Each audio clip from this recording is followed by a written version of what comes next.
Delhi assembly ఎన్నికల ఫలితాలకు సంబంధించి తాజాగా జరిగిన పరిణామాల మీదన పార్థసారథి పొట్లూరు గారికి సంబంధించిన ఒక కథనం చూద్దాం. ఢిల్లీ అసెంబ్లీ ఎన్నికల ఫలితాలు. డొనాల్డ్ ట్రంప్కి ధన్యవాదాలు. ఆమ్ ఆద్మీ పార్టీ సుదీర్ఘ పాలనకి తెరపడింది.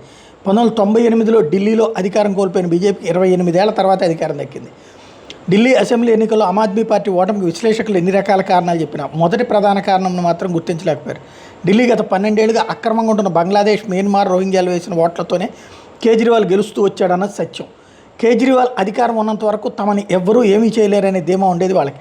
కానీ ట్రంప్ ఎప్పుడైతే అమెరికాలో ఉంటున్న అక్రమ వలసదారులు వెనక్కి పంపిస్తానని చెప్పడమే కాదు, చేసి చూపించడం మొదలుపెట్టాడో భారత్లో ముఖ్యంగా ఢిల్లీ చుట్టూ పక్కన ఉంటున్న కేజ్రీవాల్ ఓట్ బ్యాంకులో భయం మొదలైంది. ముఖ్యమంత్రి స్థాయిలో ఉన్న వ్యక్తి తమని కాపాడలేడని తెలుసుకుని బీజేపీకి ఓటేశారు. అయితే ఈ చర్య వల్ల వాళ్ళని దేశం నుంచి బీజేపీ పంపించదని కాదు, కానీ కనీసం బేరం ఆడడానికి పనికొస్తుందని ఆశ. ప్రపంచంలో ఎక్కడ ఏది జరిగినా జరగబోతున్నా అది ఇమాములకి తెలిసిపోతుంది. వాళ్ళు ఏ దేశంలో ఉంటున్నా వాట్సాప్ ద్వారా సందేశం వస్తుంది. కేజ్రీవాల్ ఓటమికి యమునా నది కాలుష్యం, శీష్ మహల్, లెక్కర్ స్కామ్లు చిన్న కారణాలు. అక్రమ వలసదారులు భయం అనేది కేజ్రీవాల్ ఓటమికి దారితీసింది. పోలింగ్ సరళి, గెలిచిన వారి ఓట్లు, ఓడిపోయిన వారి ఓట్లను పరిశీలిస్తే భారీ మెజార్టీలు నమోదు కాలేదు. మీ దగ్గర గోధుమలు కిలో ఎంత, మా దగ్గర ఎంత, తిరిగి స్వదేశానికి వెళ్ళాల్సి వస్తే అది ఆత్మహత్యతో సమానం అనే భయం మొదటిసారిగా అక్రమ వలసదారులు వచ్చింది కాబట్టి బీజేపీకి ఓటేశారు.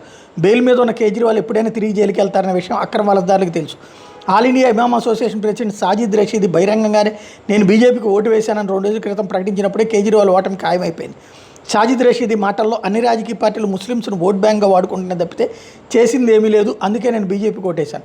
రేపు పొద్దున బీజేపీ ప్రభుత్వం ఏర్పడితే అక్రమ వలసదారులు ఏరువేత మొదలైతే ఇదే సాజిద్ రషీద్ మధ్యవర్తిత్వం చేయడానికి అక్రమ వలసదారుల చేత ఓట్లు వేయించాడు. ఏర్పడితే కాదు, కానీ 2 రోజులు బీజేపీ ప్రభుత్వం ఏర్పడబోతున్నది. బీజేపీ స్ట్రాటజీ లెక్కర్ స్కామ్లో అరెస్ట్ చేయడం అనేది కేజ్రీవాల్ ఓటమికి పెద్దగా ఉపయోగపడదు, కానీ అక్రమ వలసదారుల ఓట్లు కేజ్రీవాల్ని గెలిపిస్తాయి. గత డిసెంబర్ నెలలో ఢిల్లీ పోలీసులు కార్డన్ సెర్చ్ పేరుతో స్పెషల్ డ్రైవ్ నిర్వహించారు. ఆ స్పెషల్ డ్రైవ్లో ఒక్క రోజులోనే 1000కి పైగా బంగ్లాదేశ్ నుండి వచ్చి అక్రమంగా ఆధార్ రేషన్ కార్డులు తీసుకుని ఉంటున్న వాళ్ళు బయటపడ్డారు. ఈ విషయం పెద్దగా ప్రచారానికి నోచుకోలేదు, కానీ ప్రభావం బాగానే చూపించింది. అసెంబ్లీ ఎన్నికల నోటిఫికేషన్ వెలువడే వరకు స్పెషల్ డ్రైవ్ జరిగింది. అంతిమంగా ఎంతమంది అక్రమ వలసదారులను గుర్తించారని లెక్కలు బయటపెట్టలేదు ఢిల్లీ పోలీసులు, కానీ ఎంతమంది ఉన్నారో సాజిద్ రషీదాకి తెలుసు. స్పెషల్ డ్రైవ్ పనిచేసింది, అంతర్జాతీయ సహాయం అందలేదు. గత 2 అసెంబ్లీ ఎన్నికల్లో జార్జ్ సోరోస్ నుండి కావాల్సినంత డబ్బు ఉంటుంది కేజ్రీవాల్. మనీ లాండరింగ్ కేసులో కేజ్రీవాల్ అరెస్ట్ అవగానే జార్జ్ సోరోస్ కేజ్రీవాల్ని పక్కన పెట్టేశాడు.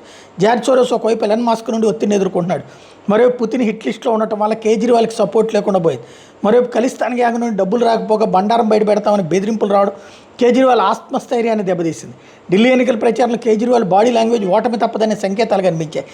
ఎన్నికల్లో గెలుపోవటంలో సహజం, గెలవగానే పిచ్చి వ్యాఖ్యలు చేయకుండా హుందాగా ఉండాలి. కేజ్రీవాల్ బీజేపీతో పాటు కాంగ్రెస్ను కూడా ఎదుర్కోవాల్సి రావడం రాజకీయ తప్పిదం. ఢిల్లీ అసెంబ్లీ ఎన్నికల ఫలితాలు బీజేపీ 48, ఆప్ 22, కాంగ్రెస్ 0. బీజేపీకి అతిపెద్ద విజయం ఇది. కేజ్రీవాల్, మనీష్ సిసోడియాలు ఓడిపోవడమే విచిత్రం. కాంగ్రెస్ని దూరం పెట్టడం వల్ల ఆప్ ఓడిపోయిందనడానికి ఆధారాలు. కేజ్రీవాల్ 2 సార్లు గెలిచిన న్యూఢిల్లీ నియోజకవర్గంలో మునుపు గోలే మార్కెట్గా ఉంది, కానీ నియోజకవర్గ పునర్విభజన తర్వాత న్యూఢిల్లీ అయింది. ఈసారి ఓడిపోవడం మాత్రం కాంగ్రెస్ వాళ్ళని. బీజేపీ నుండి పర్వేష్ సాహిబ్ సింగ్ పోటీ చేస్తే ఆప్ నుండి కేజ్రీవాల్, కాంగ్రెస్ నుండి సందీప్ దీక్షిత్ పోటీ చేశారు. కాంగ్రెస్ అభ్యర్థి సందీప్ దీక్షిత్ కేవలం కేజ్రీవాల్ ఓటమి కోసం పనిచేశాడు తప్పితే తాను గెలవాలని కాదు. బీజేపీ అభ్యర్థి పర్వేష్ సాహిబ్ సింగ్ వర్మ ఢిల్లీ మాజీ బీజేపీ ముఖ్యమంత్రి అయిన సాహిబ్ సింగ్ వర్మ కొడుకు. కాంగ్రెస్ అభ్యర్థి సందీప్ దీక్షిత్ ఢిల్లీ మాజీ కాంగ్రెస్ ముఖ్యమంత్రి షీలా దీక్షిత్ కొడుకు. కేజ్రీవాల్ షీలా దీక్షిత్ గారి మీద ఆవిడ వయసుని కానీ మహిళని కానీ చూడకుండా అనుచిత వ్యాఖ్యలు చేశాడు. ఈసారి కాంగ్రెస్తో పొత్తు లేకపోవడంతో సందీప్ దీక్షిత్ కేజ్రీవాల్ ఓటమి మాత్రమే లక్ష్యంగా పోటీ చేశాడు. కాంగ్రెస్ సందీప్ దీక్షిత్కి వచ్చినటువంటి ఓట్లు 4568, కేజ్రీవాల్ ఓడిపోయింది 4089 ఓట్ల తేడాతో. ప్రత్యర్థులను ఎగతాళి చేస్తే ఏమవుతుందో కేజ్రీవాల్ ఒక ల్యాండ్ మార్క్గా ఉంటాడు ఎప్పటికీ.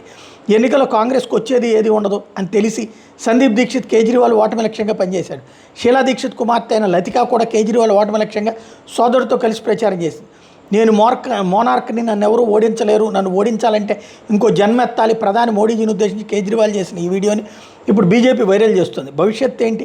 ఆ పార్టీ శాఖ ముగిసినట్టే. ఒక వ్యక్తి మీద ఆధారపడి ఉండే ఏ పార్టీ అయినా సరే ఆ వ్యక్తి వల్లనే నాశనం అవుతుంది. సిద్ధాంతం అంటే ఉచిత పథకాలు కావు. కేజ్రీవాల్ ఒక్క ఫ్లైఓవర్ కూడా కట్టలేదు. కేజ్రీవాల్ ఒక్క స్కూల్ కూడా కొత్తది కట్టలేదు. కేజ్రీవాల్ ఒక్క ఆసుపత్రి కూడా కొత్తది కట్టలేదు. ఉచిత బస్సు ప్రయాణం, ఉచిత విద్యుత్తు. కానీ ఢిల్లీ వాసులకు కొత్తగా ఒక్క మంచినీటి పైప్ లైన్ వేసి నీళ్ళు ఇవ్వలేకపోయాడు. కానీ తన ప్రమోషన్ కోసం 700 కోట్ల విలువ చేసే ప్రకటనలు ఇచ్చాడు పత్రికలకి, టీవీ ఛానల్స్కి. ఢిల్లీ మత ఘర్షణల మీద, ఢిల్లీ అసెంబ్లీ సమావేశంలో హిందువుల మరణాల మీద వెకిల్ నవ్వులు నవ్విన కేజ్రీవాల్ని ఎవరు మర్చిపోగలరు?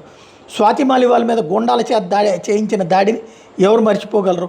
కర్మ రిటర్న్స్ బ్యాక్ అన్నటువంటిది ఇప్పుడు కనబడుతున్నటువంటి సూత్రం.